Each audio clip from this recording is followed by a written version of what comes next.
우리는 왕이신 하나님만 섬기는 교회라는 표어를 가지고 2026년을 살아가고 있습니다. 인간은 왜 왕이신 하나님만 섬기며 살아야 합니까? 그 이유는 인간이 그렇게 살아가도록 처음부터 디자인되었기 때문입니다. 인간은 그렇게 만들어졌습니다. 그렇게 창조되어 있습니다. 하나님의 형상으로 창조되었고 하나님을 섬기도록 창조되었습니다. 그렇기 때문에 인간은 왕이신 하나님을 섬길 때 가장 자연스럽습니다. 가장 인간답습니다. 가장 안전합니다. 가장 행복한 삶을 살아갈 수가 있는 것입니다. 하나님을 믿지 않는 사람들은 이런 말을 들으면 발끈할 것입니다. 인본주의자들이 생각할 때 인간답게 산다라는 것이 의미하는 것은 인간 스스로 자기의 삶을 주도하는 것, 자기 인생의 주인공이 되는 것을 의미하기 때문입니다. 인본주의자들은 하나님을 섬기고 싶어 하지 않습니다. 각자 자기가 자기 인생의 주인공이 되는 것, 자기 스스로 모든 것을 결정하고 자기 마음대로 하는 것이 가장 인간적이다라고 생각하기 때문입니다. 그러나 여러분, 한번 생각해 보시기 바랍니다. 사람마다 자기 마음대로 산다, 자기가 원하는 대로 산다면 이 세상이 어떻게 되겠습니까? 금세 난장판이 되고 말 것입니다. 처음에 이 지구상에서 내 멋대로 살면 행복할 거야 라고 생각했던 사람들이 바로 아담과 하와입니다. 하나님의 말씀을 듣는 것보다 내 마음대로 내가 원하는 것을 선택하고 살아가는 것이 좋다라고 생각했던 사람들이 바로 아담과 하와였으며, 그들이 선택한 것은 죄였습니다. 죄를 선택했고 그 결과 사망이 이 땅에 오게 되었다라는 것입니다. 그들은 자기 마음대로 선택할 때 가장 인간적인 삶을 살 것이라고 기대했지만 그렇게 살아갈 때 가장 비인간적인 삶을 살게 되었습니다. 인간답지 않은 삶, 하나님의 형상답지 않은 삶을 살아가게 되었다라는 것입니다. 사람은 언제 인간다워집니까? 하나님 안에 있을 때 인간다워집니다. 하나님 안에 거하지 않는 사람들의 삶을 보십시오. 이 세상에 일어나고 있는 여러 일들을 보십시오. 얼마나 인간적이지 않은 일들이 많이 일어나고 있습니까? 얼마나 짐승만도 못한 일들이 인간의 손을 통해서 이루어지고 있습니까? 하나님의 손이 없다면, 하나님 안에 거하지 않는다면 이 세상은 금세 그런 세상이 되고 마는 것입니다. 사사기의 시대처럼 각자 소견에 옳은 대로 살아간다면 이 세상에 남아있는 것은 무질서, 혼돈, 혼란만 남아있게 된다라는 것입니다. 사랑하는 성도님들, 왕이신 하나님만 섬길 수 있기를 주님의 이름으로 축원드립니다. 왜 그렇습니까? 하나님이 왕이시기 때문입니다. 우리는 그의 백성이기 때문입니다. 하나님은 우리의 창조주이십니다. 우리는 그의 피조물입니다. 하나님은 우리의 아버지이십니다. 우리는 그의 자녀들입니다. 하나님은 목자이십니다. 우리는 그분의 양들입니다. 그러므로 하나님만 섬기며 사는 것이 가장 안전하고 가장 행복한 삶이다라는 것입니다. 여러분, 하나님은 폭군이 아니십니다. 왕이신데 폭군이 아닙니다. 백성들을 쥐어짜서 자기를 만족해 하는 그런 왕이 아니십니다. 하나님은 오히려 자기를 비워 종의 형체를 가지시고 우리를 섬기시는 하나님이십니다. 우리를 위해 죽기까지 섬기시는 분이 우리의 왕이시다라는 것입니다. 하나님은 무책임한 아버지가 아닙니다. 우리를 끝까지 돌보고 책임지시는 사랑의 아버지이시다라는 것입니다. 하나님은 양들에게 관심이 없는 그냥 자기의 목적을 위해서 일하는 목자가 아니라 양들을 위해서 자기 목숨을 버리는 선한 목자다라는 것입니다. 우리가 우리 자신에 대해서 아는 것보다 하나님이 우리를 훨씬 더 잘 알고 계십니다. 그러므로 우리는 하나님만 섬기며 살아야 된다라는 것입니다. 하나님께서는 계속해서 이스라엘 백성들에게 가르치시고 또 가르치십니다. 참아주시고 또 참아주십니다. 왕이신 하나님만 섬기는 것이 행복이다, 그것이야말로 가장 인간다운 것이다 라는 것을 계속해서 가르치십니다. 그런데 이스라엘 백성들은요, 그걸 깨닫지 못합니다. 계속 인간적으로 계산합니다. 계속해서 우상 숭배의 끈을 놓지 못합니다. 하나님도 섬기지만 보험식으로 이 우상을 들어놓고 여러 우상들에게 기대는 것입니다. 혹시 하나님이 안 도와주시면 얘한테라도 도움을 받아야지, 이런 생각을 가지고 살아가는 것입니다. 이스라엘 백성들은 좀 나아지는 것 같다가도 관성적으로 옛날의 모습으로 돌아갑니다. 예전에 우상 숭배하던 모습으로 다시 돌아가고 또 돌아가는 모습을 보여주었다라는 것입니다.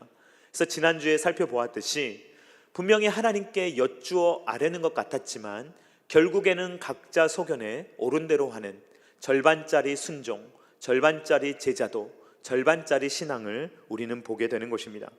그러므로 그들은 하나님은 온전한 승리를 약속해 주셨음에도 불구하고 반쪽짜리 승리밖에 얻지 못했습니다. 이에 하나님께서는 여호와의 사자를 보내십니다. 사사기 2장 1절 상반절 말씀 같이 읽도록 하겠습니다. 시작. 여호와의 사자가 길갈에서부터 보김으로 올라와 말하되 아멘.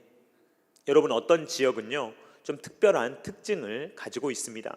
그 지역만 가지고 있는 어떤 색깔이 있고 역사적인 어떤 의미를 가지고 있는 도시들이 있습니다. 이 전라도의 광주 지역이 그렇고, 예를 들어서 인천하면 인천 상륙작전이 떠오릅니다. 마찬가지로 길갈이라는 지역, 보김이라는 지역은 어떤 의미를 가지고 있습니다. 특별히 길갈은 영적으로 굉장히 중요한 곳입니다. 왜 중요한 곳입니까?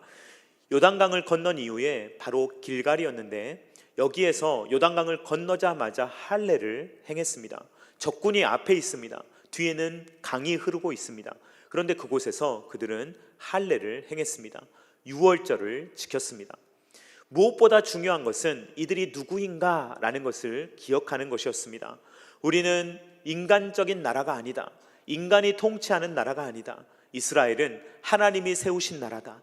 하나님이 왕 되시는 나라다. 신정주의 국가다. 신본주의 국가다라는 것을 이스라엘 백성들이 확인했던 것입니다. 그러니까 길갈이라는 곳은 이스라엘 백성들에게 있어서 계속해서 베이스 캠프가 됩니다. 그래서 이스라엘 백성들은 가나안을 정복할 때 자꾸만 길갈로 돌아옵니다. 길갈로 돌아와서 재충전하고 정체성을 확인하고 다시 나가서 싸우고 승리를 거두고 또 길갈로 돌아와서 재충전하고, 그러한 영적인 장소가 바로 길갈이다라는 것입니다. 그런데 여호와의 사자는 이제 보김에 머물러 있는 이스라엘 백성들에게로 옵니다.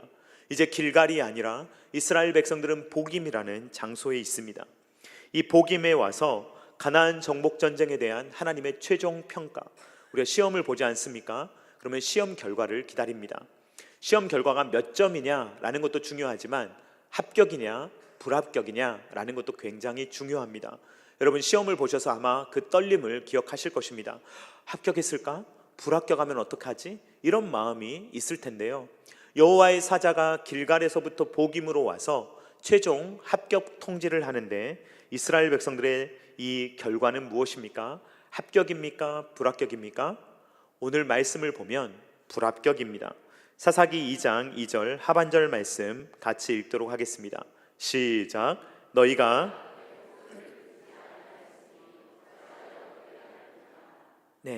이것이 하나님의 최종 평가입니다. 하나님의 최종 평가는 무엇입니까? 너희는 내 목소리를 듣지 않았다. 너희들은 순종하지 않았다. 왜 그랬느냐? 왜 그렇게 말을 듣지 않느냐라는 것이 하나님의 최종 평가다라는 것입니다. 사사기를 읽어보면요, 입장이 달라요. 지금 이스라엘 백성들의 입장과 지금 하나님의 입장이 다른 것입니다. 여러분, 종종 그렇지 않습니까? 자녀들이 말하는 입장과 부모의 입장이 다릅니다. 학생들의 입장과 선생님의 입장이 달라요. 지금 하나님의 입장과 이스라엘 백성들의 입장이 다른데 어떻게 다른가? 이스라엘 백성들은 이렇게 이야기하는 것입니다. 하나님, 안 하려고 한 게 아닙니다. 저도 하려고 했어요. 열심히 노력했는데 못한 겁니다. 제가 못한 거지, 능력이 없어서 못한 것이지 제가 안 하려고 했던 것이 아닙니다 라는 것이 이스라엘 백성들의 입장입니다. 이들은 무엇입니까? 하나님, 우리가 안 싸웠습니까? 싸웠습니다. 철병거 때문에 못 싸운 것 아닙니까? 못한 거지 안 한 것이 아닙니다 라는 것이 이스라엘 백성들의 입장입니다. 여기에 대해서 하나님은 뭐라 하십니까? 아니다. 너희들은 못한 것이 아니라 안 한 것이다. 내가 승리를 약속해 주지 않았느냐? 그런데 너희들은 믿지 못하고 철병거가 있다고 너희들이 지레 포기해버리지 않았느냐? 이것이 바로 하나님의 말씀이다 라는 것입니다. 이스라엘 백성들의 주장은 능력 부족입니다 라는 것을 주장했지만, 하나님께서는 뭐라 하시느냐? 너희들의 태도에 문제가 있다. 너희들이 믿지 않는 것이 문제다 라는 것을 하나님께서 말씀하고 계시는 것입니다.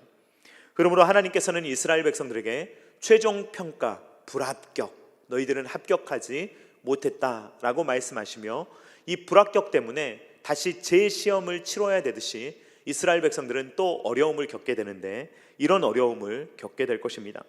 사사기 2장 3절 말씀 같이 읽도록 하겠습니다. 시작. 그러므로 내가 또 말하기를 내가 그들을 너희 앞에서 쫓아내지 아니하리니 그들이 너희 옆구리에 가시가 될 것이며 그들의 신들이 너희에게 올무가 되리라 하였노라. 아멘. 이것이 바로 이스라엘 백성들이 시험에 불합격했기 때문에 나타나는 결과입니다.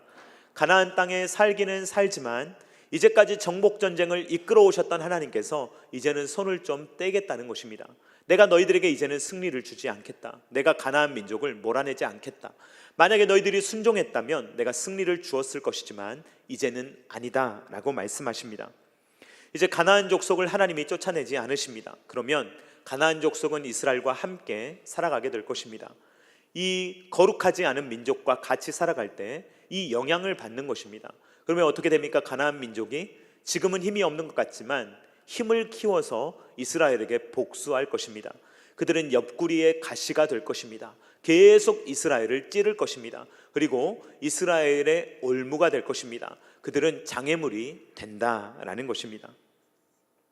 하나님께서 여호와의 사자를 보내서 이스라엘 백성들에게 가나안 정복 전쟁 불합격이라고 통지를 내리시자 이스라엘 백성들은 어떻게 합니까?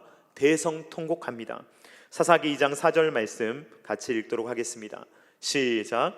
여호와의 사자가 이스라엘 모든 자손에게 이 말씀을 이르매 백성이 소리를 높여 운지라. 아멘. 여러분, 복임이라는 뜻이 무엇인지 아십니까? 우는 자들이라는 뜻입니다. 우는 사람들이 엉엉 대성통곡했기 때문에 그 장소를 뭐라고 부르기 시작했느냐? 복임이라고 부르기 시작했던 것입니다. 이들은 엉엉 웁니다. 그리고 어떻게 하냐면 하나님께 제사를 드립니다. 사사기 2장 5절 말씀입니다. 같이 읽겠습니다. 시작. 그러므로 그곳을 이름하여 복임이라 하고 그들이 거기서 여호와께 제사를 드렸더라. 아멘. 여기까지 보면 이제 이 사사기의 역사적 서론이 마치게 됩니다.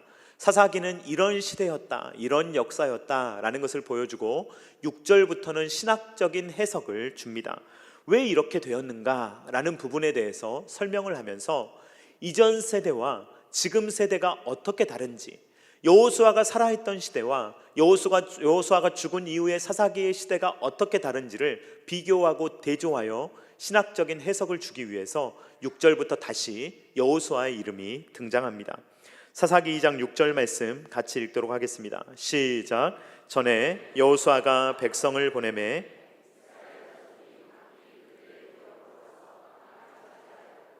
지금 이제 예전 시대를 비교하려고 하는 것입니다. 여호수아의 시대는 어떠했는가? 그리고 사사기의 시대는 지금 어떠한가? 도대체 이 두 시대 가운데 어떤 차이점이 있는가라는 것인데, 여호수아가 죽기 전 그리고 여호수아와 함께 은혜를 경험했던 부흥의 세대가 있을 때는 어떠했는가라는 모습을 우리가 읽어보도록 하겠습니다. 사사기 2장 7절 말씀 같이 읽도록 하겠습니다. 시작.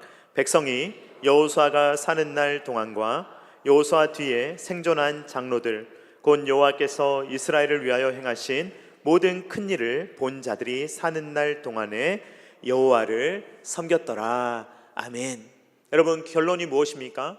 여호수아와 여호수아 시대에 살았던 사람들, 하나님을 체험했던 사람들, 길게는 광야 생활을 경험했던 사람들, 만나와 메추라기를 경험했던 사람들, 반석에서 물이 나는 것을 경험했던 사람들, 요단강이 갈라지는 것을 경험했던 사람들, 여리고를 무너뜨리는 것을 경험했던 사람들, 그 사람들이 살아있을 때에는 그래도 여호와를 섬겼다라는 것입니다. 그런데 그 이후에는 그러지 못했다라는 것입니다. 어느 시점이 됐어요. 사람들이 갑자기 잊어버려요. 만나와 메추라기로 먹이신 하나님을 잊어버립니다. 구름기둥과 불기둥으로 이끄셨던 하나님을 잊어버립니다. 홍해와 요단강을 가르셨던 하나님을 잊어버립니다. 어느 순간 승계가 끊기게 됩니다. 믿음의 대가 끊기게 되었다라는 것입니다. 여호수아의 죽음이 이를 상징합니다. 사사기 2장 8절 말씀 같이 읽도록 하겠습니다. 시작. 여호와의 종 눈의 아들 여호수아가 110세에 죽음에 그가 죽고 나서 여호수아와 함께 있었던 사람들이 죽고 나서 그 뒤에 어떤 일이 벌어지게 되느냐? 다음 세대가 그 다음 세대, 그 다음에 믿음의 세대로 이어지지 못하고 다음 세대가 갑자기 다른 세대가 되어버렸다라는 것이 오늘 사사기의 말씀입니다. 사사기 2장 10절 말씀 같이 읽도록 하겠습니다. 시작. 그 세대의 사람도 다 그 조상들에게로 돌아갔고 그 후에 일어난 다른 세대는 여호와를 알지 못하며 여호와께서 이스라엘을 위하여 행하신 일도 알지 못하였더라. 아멘. 지금 사사기의 저자는 두 세대를 비교 대조하고 있습니다. 그 세대의 사람들, 여호수아 시대 때의 사람들은 다 돌아갔고 조상들에게로 돌아갔고 다 죽었고 그 후에 일어난 어떤 세대가 있는데 이 세대는 다른 세대가 되어버렸더라 라는 것을 기록하고 있습니다. 이스라엘인데 이방인처럼 이방인과 방불한 삶을 살아가게 되었다라는 것입니다. 여러분, 이 사사기의 시대 때 이스라엘 백성들이 하나님을 알았을까요? 몰랐을까요? 알았습니다. 여러분, 알았어요. 말하자면 이들은 모태신앙입니다. 태어나자마자부터 하나님에 대해서 배웠던 사람들입니다. 제사도 드리고 있었습니다. 그런데 이들의 문제는 무엇이냐? 하나님을 알기는 아는데 인격적으로 모르는 거예요. 어떻게 아는 거예요? 지적으로 아는 것입니다. 어려서부터 태어나서 당연한 교회의 문화 가운데 살아오면서 모태신앙으로 그냥 사는 거예요. 그런데 그 하나님을 나의 하나님으로 고백하지는 못하는 사람들이에요. 그러다 보니까 부모의 신앙으로 어찌어찌 견디다 나중에 자기 신앙은 아니니까 하나님과 점점 멀어지게 됩니다. 그러니까 자녀들을 믿음으로 키우겠습니까? 그러지 않는 것입니다. 그렇게 어느 순간 누군가에 의해서 믿음의 대가 딱 끊겨버리는 거예요. 그러니까 여호와를 알지 못하는 세대, 여호와께서 행하신 일이 무엇인지도 모르는 세대가 일어나게 되었다라는 것입니다. 여기에서 하나님을 몰랐다는 것은요, 인격적으로 몰랐다라는 것입니다. 마치 박물관에 있는 하나님, 마치 예전에 있었던 일은 다 예전에 그냥 있었던 어떤 역사 기록에나 있는 일이고 나와는 함께 하시지 않는, 나에게는 역사하시지 않는 그런 하나님으로 알았다, 그런 말입니다. 여러분, 다음 세대가 왜 믿음의 세대로 이어지지 못하고 다른 세대가 되어버리고 말았습니까? 오늘 본문을 보면 두 가지의 이유를 발견하게 됩니다. 두 가지의 이유가 무엇인가? 첫 번째 이유는 뭐냐면 진정한 회개가 없었기 때문입니다. 진정한 회개를 하지 않았기 때문에 다음 세대가 다른 세대가 되어버린 것입니다. 여러분, 오늘 말씀을 보면 하나님께서 여호와의 사자를 보내주십니다. 길갈에서부터 복임으로 올라옵니다. 자, 그래서 뭐라고 말씀하십니까? 불합격이라고 말씀하십니다. 여러분, 이스라엘 백성들은 어떻게 반응했습니까? 울었습니다. 엉엉 울었어요. 그리고 제사를 드렸습니다. 사사기 2장 4절로 5절 말씀 다시 한번 같이 읽도록 하겠습니다. 시작. 여호와의 사자가 이스라엘 모든 자손에게 이 말씀을 이르매 백성이 소리를 높여 운지라. 그러므로 그곳을 이름하여 복임이라 하고 그들이 거기서 여호와께 제사를 드렸더라. 아멘. 여러분, 이스라엘 백성들이 회개했습니까? 회개하지 않았습니까? 회개했어요? 회개하지 않았어요? 회개한 것처럼 보이는 겁니다. 여러분, 만약에 지금 예배하고 있는데 어떤 분이 예배 중에 혹은 찬양 중에 기도 중에 정말 소리를 내서 엉엉 운다고 한번 생각해 보십시오. 아마 우리가 생각할 때는 진정한 회개를 하는구나, 하나님을 만나는구나, 은혜 받았구나, 이렇게 생각할지도 모릅니다. 근데 여러분 한번 생각해 보십시오. 막 수련회 같은 데 가서요, 막 부흥회 가서요, 큰 은혜 받은 줄 알았어요. 근데 나중에 보니까 그때 울고 끝나버리는 경우가 얼마나 많습니까? 그것은요, 회개라고 말하지 않습니다. 후회예요. 그거는요, 카타르시스입니다. 눈물을 한번 흘렸을 뿐이에요. 여러분, 우리가 슬픈 영화를 보거나 어떤 음악을 들었을 때, 어떤 감동적인 어떤 이야기를 들었을 때 진하게 눈물을 흘릴 때가 있습니다. 그런데요, 그거는요, 카타르시스예요. 그냥 뭔가 감정 순화를 하고 끝나는 것이지 내 인생이 그것으로 인해서 바뀌는 것은 아니라는 것입니다. 물론 하나님 앞에 돌아갈 때 눈물의 회개가 필요합니다. 그러나 울었다고 해서 회개한 것은 아니라는 것입니다. 울었다라는 말이 곧 회개를 의미하는 것은 아니라는 말입니다. 회개라는 것은 돌이키는 것입니다. 행동이 바뀌는 것입니다. 방향이 잘못됐다면 방향을 완전히 틀어서 바꾸는 것이 회개지, 그때 그러지 말았어야 했는데, 그러지 말았어야 했는데로 끝나는, 후회로 끝나는 것은 진정한 회개가 아니다라는 것입니다. 근심은요, 살리는 근심도 있고 그냥 죽는 근심도 있습니다. 세상 근심도 있고 구원에 이르는 근심도 있다는 것입니다. 고린도후서 7장 10절 말씀 같이 읽도록 하겠습니다. 시작. 하나님의 뜻대로 하는 근심은 후회할 것이 없는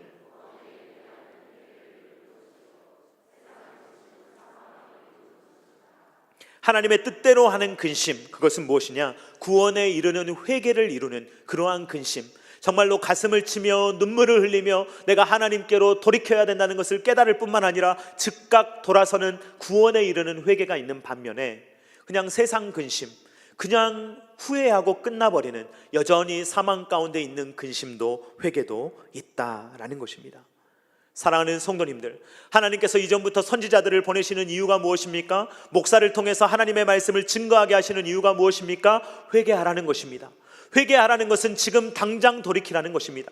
지금 마음을 바꾸라는 것입니다. 지금 행동을 바꾸라는 것입니다. 만약에 지금 여러분들이 저의 설교를 듣고 마음속에 찔림이 있고 그걸로 만약에 후회하고 끝난다면 여전히 회개가 되지 않는 것입니다. 혹시 찬양을 하다가 눈물을 흘릴지도 모르지만 눈물을 흘리는 것으로만 끝나버린다면 그것은 진정한 회개가 될 수 없다는 것입니다. 여러분, 진정으로 돌이키시기를 주님의 이름으로 축원드립니다. 우리가 눈물로 돌아가되 진심으로 돌이켜야 합니다. 하나님께로 돌아갈 때 행동이 바뀌어야 합니다. 생각이 바뀌어야 합니다. 삶이 변화되어야 합니다. 그래야만 그 회개가 구원에 이르는 회개다라고 할 수가 있는 것입니다. 이스라엘 백성들이 그러지 못했다는 거예요. 대성통곡하고 울었는데 그들의 인생은 바뀌지 않았다는 것입니다. 그들의 삶의 태도를 바꾸지 않았다는 거예요. 여전히 가나안 민족들하고 함께 살아가고, 여전히 가나안 민족들을 부려먹고, 여전히 가나안 민족들을 통해서 얻는 유익을 즐거워하는 이스라엘 백성들의 모습이 있었다는 것입니다. 예배하면서 동시에 그랬다는 것입니다. 경건의 모양은 있었습니다. 그러나 경건의 능력이 없었다는 것입니다. 예배는 했습니다. 그러나 형식적인 예배였습니다. 회개는 했습니다. 눈물로 그쳐버리는 회개였습니다. 그러다 보니까, 이것이 쭉 이어지다 보니까 다음 세대가 어느 날 보니 다른 세대가 되어 있더라 라는 경종을 울리는 말씀이 사사기의 말씀이다라는 것입니다. 다음 세대가 다른 세대가 되었던 두 번째 이유는 무엇입니까? 믿음이 계승되지 않았다라는 것입니다. 믿음이 전달되지 않았다라는 것입니다. 여호수아와 장로들이 가졌던 살아있는 믿음, 체험했던 그 하나님에 대한 믿음이 그 후손들에게는 이어지지 않았다는 거예요. 하나님은 하나님인데 나의 하나님이 아니라 내 아버지의 하나님, 내 어머니의 하나님, 내 할아버지의 하나님, 내 할머니의 하나님이지 나의 하나님으로 고백되지 않았다라는 것입니다. 그래서 그들은요, 그렇게 살아가지 못했다는 거예요. 종교개혁 때 어땠습니까, 여러분? 목숨을 걸고 수많은 사람들이 종교개혁에 참여했습니다. 정말 자기의 모든 것을 포기하고 그렇게 후손들까지 어려움을 겪으면서 지켜냈던 것이 종교개혁입니다. 지금 유럽을 보십시오. 종교개혁의 흔적들이 많이 사라져 버렸습니다. 그냥 종교개혁이 있었다라는 사실만 남아있지 오늘날 유럽 가운데 살아있는 믿음을 가진 사람들이 많지가 않습니다. 믿음이 계승되지 않았던 거예요. 한때는 종교개혁가들이 있었던 도시들이 얼마나 거룩한 도시였는지 모릅니다. 하나님의 말씀으로 얼마나 뜨거운 도시, 얼마나 하나님을 온전하게 예배하는 도시가 되었는지 모릅니다. 그런데 흔적만 남고 지금은 사라져버렸어요. 어느 순간 믿음의 대가 끊겨버린 거예요. 어느 순간 누군가는 하나님을 체험하지 못했던 거예요. 그러니까 그 도시들이 지금은 차가운 유럽 도시가 되어버리고 말았다라는 것입니다. 여러분, 미국은 어떻습니까? 영국의 청교도들이 정말 한번 하나님의 나라, 정말 하나님의 말씀이 통치하는 나라를 보고 싶어서 언덕 위에 있는 빛나는 나라를 한번 세워보고 싶어서 설립한 나라가 미국입니다. 그런데 여러분, 오늘날 미국을 어떻게 기독교 국가라고 할 수 있겠습니까? 250여 년이 지나오는 세월 동안 믿음의 대가 뚝뚝 끊기더니 어느 순간부터는 하나님을 멀리하는 세속국가, 정말 세속적인 힘을 추구하는 그런 나라가 미국이 되고 말았다라는 것입니다. 신명기 6장을 보면 그 유명한 쉐마의 말씀이 등장합니다. 쉐마는 무엇입니까? 들으라 라는 명령입니다. 들으라 이스라엘, 순종하라 이스라엘, 하나님의 말씀을 듣고 순종하라 라고 말하는 것입니다. 신명기 6장 4절로 5절 말씀 같이 읽도록 하겠습니다. 시작. 이스라엘아 들으라. 우리 하나님 여호와는 오직 유일한 여호와시니 너는 마음을 다하고 뜻을 다하고 힘을 다하여 내 하나님 여호와를 사랑하라. 아멘. 사랑하는 성도님들, 이 말씀을 들으시고 순종하실 수 있기를 주님의 이름으로 축원드립니다. 마음을 다하고 뜻을 다하고 힘을 다하여 여호와 하나님께 순종하시기를 간절히 바라고 소망합니다. 잘 하시니까 여러분들이 이 자리에 앉아 있는 겁니다. 그런데 여러분, 이 신명기 6장의 말씀은요, 저와 여러분들에게만 주시는 말씀이 아니에요. 이스라엘 백성들에게만 주시는 말씀이 아닙니다. 이 쉐마의 말씀 이전에 보면 이런 말씀이 있습니다. 신명기 6장 2절 상반절 말씀 같이 읽도록 하겠습니다. 시작. 곧 너와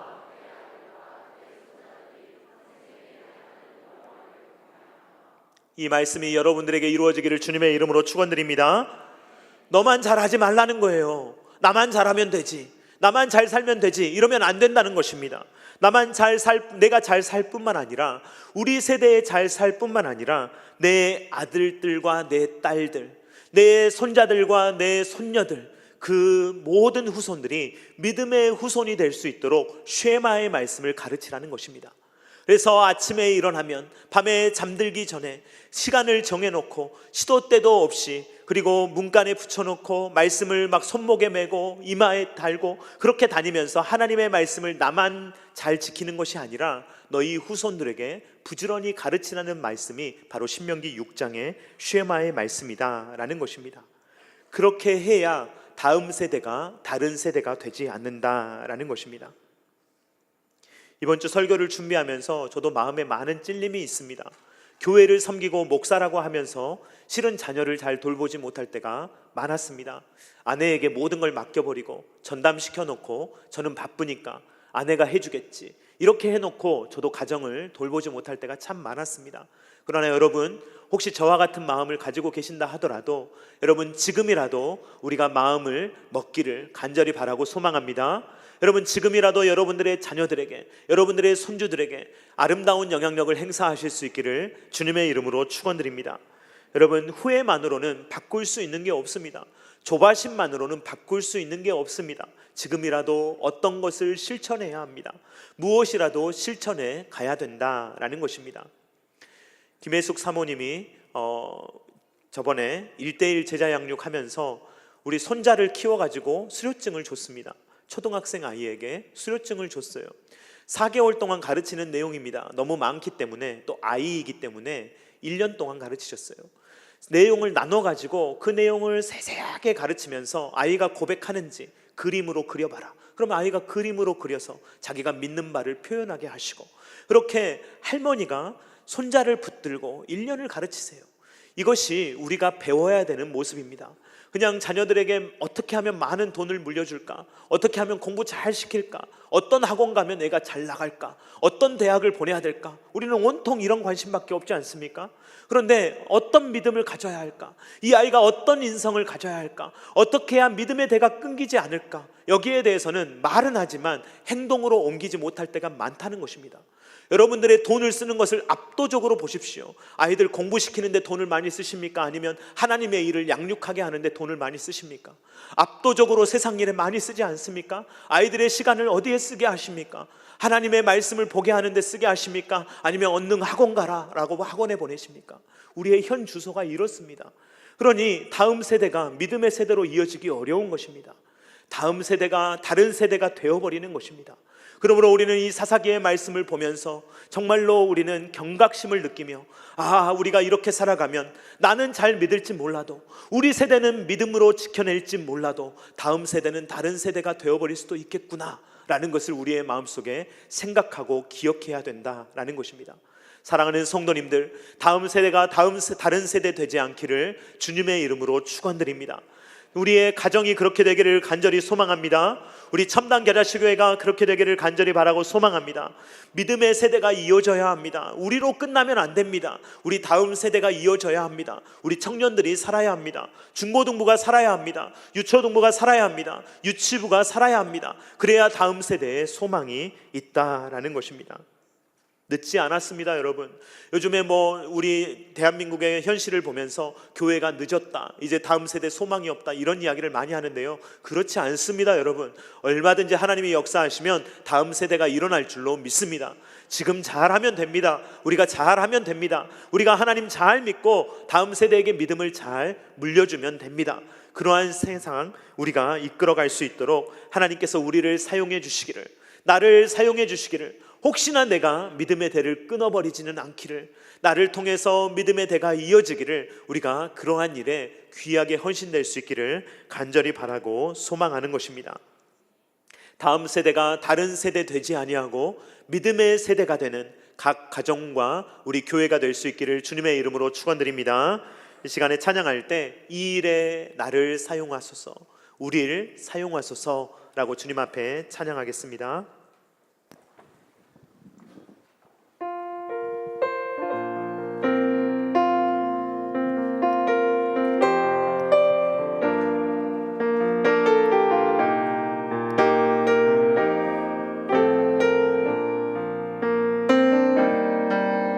우리에게 소원이 하나 있네.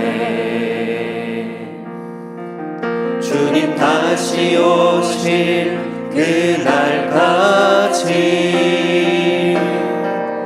우리 가슴에 새긴 주의 십자가 사랑, 나의 교회를 사랑케 하네.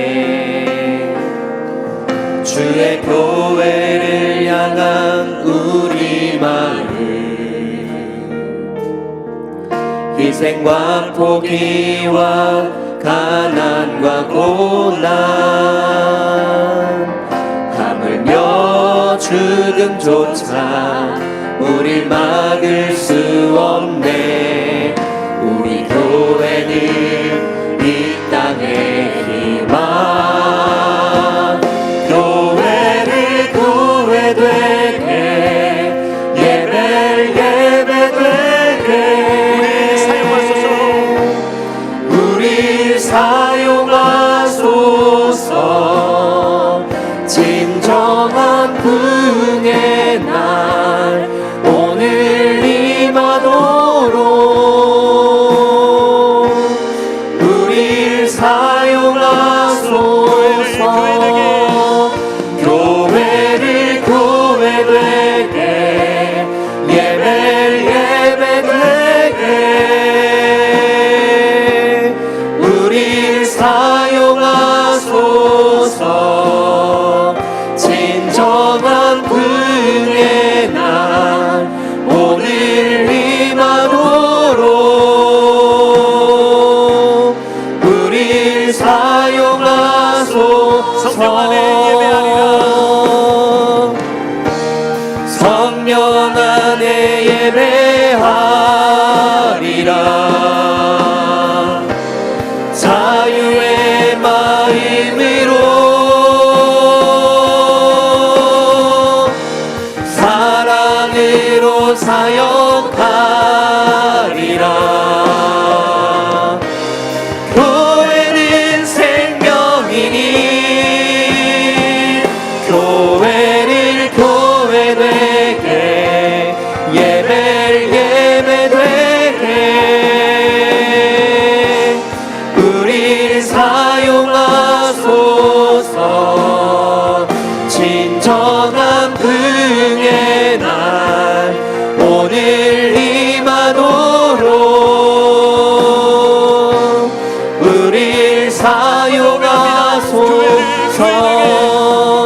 교회를 교회되게, 예배를 예배되게, 우리 사용하소서. 진정한 부흥의 날 오늘 임하도록 우리 사용하소서.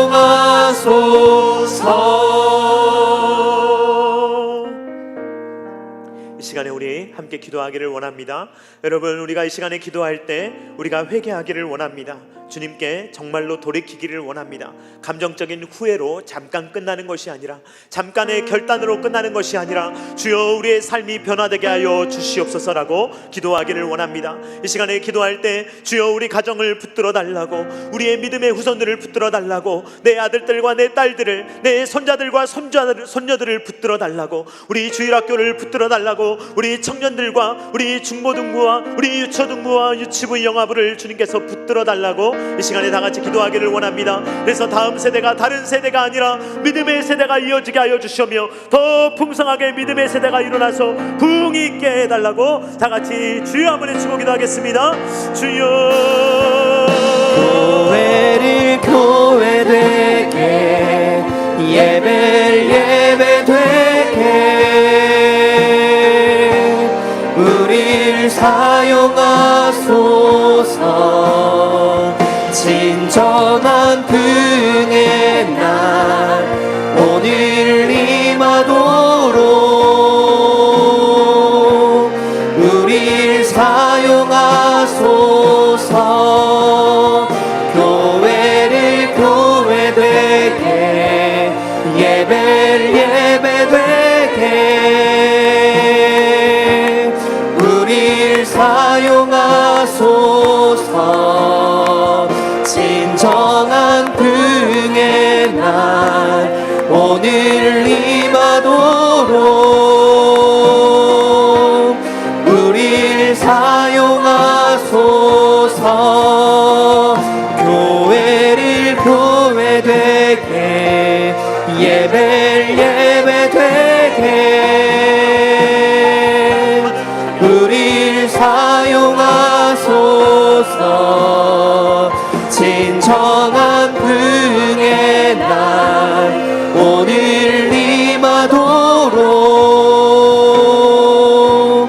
우리를 사용하소서.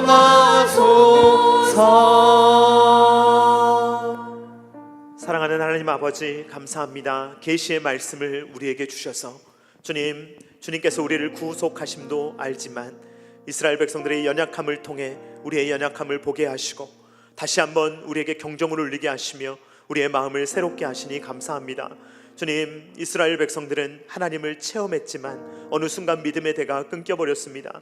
그리고 어느 순간 다른 세대가 일어나게 되었습니다. 주여, 그것을 생각할 때 주님, 이것이 우리의 이야기가 되지 않도록 우리를 붙들어 주시기를 간절히 바라고 원합니다. 대한민국 땅에 주님께서 이렇게 큰 복을 주셨는데, 이렇게 큰 부흥을 주셨는데 주님, 믿음의 대가 끊기지 않도록 우리를 붙들어 주시옵소서. 주님, 믿음의 세대가 이어지게 하여 주시옵소서. 우리의 아들들이, 우리의 딸들이, 우리의 손자들이, 손녀들이 하나님을 믿게 하여 주시옵소서. 아버지의 하나님, 어머니의 하나님을 나의 하나님으로 고백하게 하여 주시옵소서. 할머니의 하나님을, 할아버지의 하나님을 나의 하나님으로 고백하게 하여 주시옵소서. 가정마다 부흥이 있게 하여 주시옵소서. 교회마다 부흥이 있게 하여 주시옵소서. 주여, 우리 참단 계라시교회를 붙들어 주시옵소서. 주님, 우리가 하나님을 잘 믿고 섬기게 하여 주시오며, 주님, 우리 주일학교 학생들이 하나님을 잘 믿게 하여 주시옵소서. 나의 하나님으로 고백하게 하여 주시옵소서. 그 믿음을 후손들에게 물려줄 수 있는 믿음의 세대가 일어나게 하여 주시옵소서. 그리하여서 주님, 온 땅 가운데 하나님을 예배하는 일들이 더욱더 커지게 되시게 하여 주시오며, 더욱더 확장되게 하여 주셔서 하나님의 나라가 날로 날로 강건하게 하여 주시옵소서. 이 일에 우리를 사용하여 주시옵소서. 이 일에 나를 사용하여 주시옵소서. 이 일에 우리의 가정을 사용하여 주시옵소서. 이 일에 우리의 자녀들을 사용하여 주시옵소서. 이제는 우리 구주 예수 그리스도의 십자가의 무한하신 은혜와 독생자 아들을 아낌없이 내어주신 성부 하나님의 사랑하심과 성령 하나님의 감동 감화 역사 교통하심이 다음 세대가 다른 세대가 되었다는 것을 보며 각자 소견에 옳은 대로 살아가는 것이 얼마나 악한 일인지를 다시 한번 기억하며 왕이신 하나님 앞에 나의 모든 삶을 맡겨드리며 하나님의 계시의 말씀에 순종하여 그 말씀대로 이 땅을 살아가며 내가 잘 믿을 뿐만 아니라 마음과 뜻과 힘과 정성을 다하여 하나님을 사랑할 뿐만 아니라 이 믿음을 후손들에게 물려주며 또 후손들은 그 후손들에게 물려줄 수 있게 하여 믿음의 후손들이 대대로 이르기를, 천대에 이르기를 기도하며 그렇게 이 땅을 믿음으로 승리하며 살아가기를 원하는 사랑하는 모든 주의 백성들을 머리 위에와 각 가정과 주님께서 피로 값주고 사신 첨단 계라시교회 위에와 조국과 세계 열방 가운데 이제로부터 영원토록 함께 있기를 간절히 축원하옵나이다. 아멘.